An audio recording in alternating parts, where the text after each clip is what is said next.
Every day of my life, I approach it with a state of empathy, right? Regardless of what color, what creed, what race you are, I look at people as human beings. I think that's important.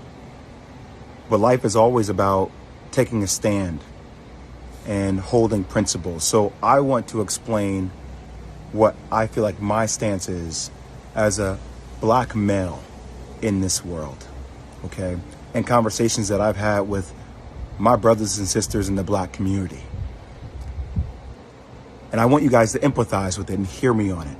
So when I hear what Kyrie Irving has to go through in order to be reinstated, I'm appalled. I'm appalled. And let me give you examples of how I feel like we don't have the same energy and hold other people who have dealt with racial tropes accountable. So when Sarah Silverman does blackface, or when Don Imus says nappy-headed hose, or when Howard Stern calls somebody the N-word in the skit, or when Brett Favre takes money from the state of Mississippi, we don't ask them to get sensitivity training. We don't ask them to donate $500,000. We don't ask them to meet with the Black National Caucus. They apologize. And then, you know what? The rest of the world moves on. But what I feel like is happening here, and that's how in the black community, like we've been told that's how the process works, right? Think about that, Bert. That's how the process works. Oh, somebody does a blackface. Oh, it was a misunderstanding. We got it. Okay. You know, is that person really racist? Probably not. Was it ignorant? Probably so. Okay. We understand it.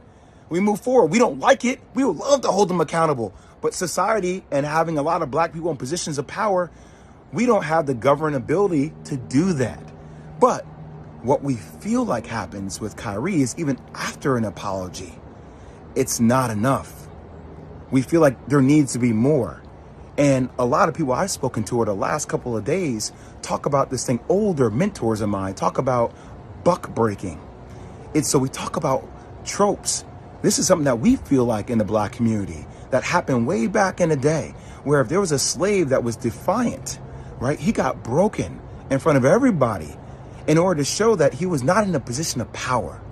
And that at the end of the day, he had to do what he was told to do because that's what was mandated of him. And there's a bigger situation going on.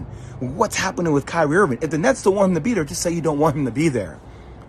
But we should hold everybody accountable, even owners of teams accountable with things that are happening in other countries, i.e. China and Uyghurs and the Muslim genocide that is occurring that we hear Enes Kanter talk about. But we don't keep the same energy for everybody.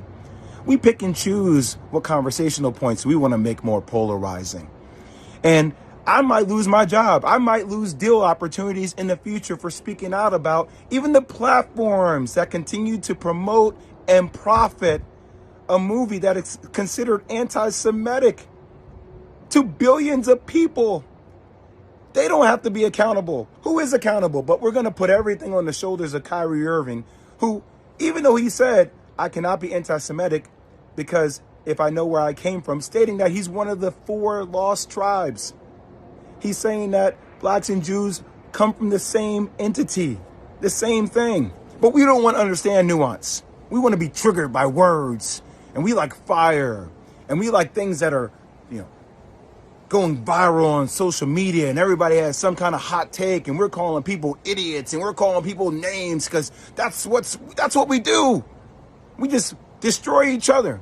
I ain't going to destroy each other, man. I'm not going to do that. Is Kyrie Irving anti-Semitic? Hell no. Could he have gone about it maybe a different way? That's what I would have advised him to do. But I'm not going to let you guys sit out here and make this dude out to be like he is a villain, like he is a bad person.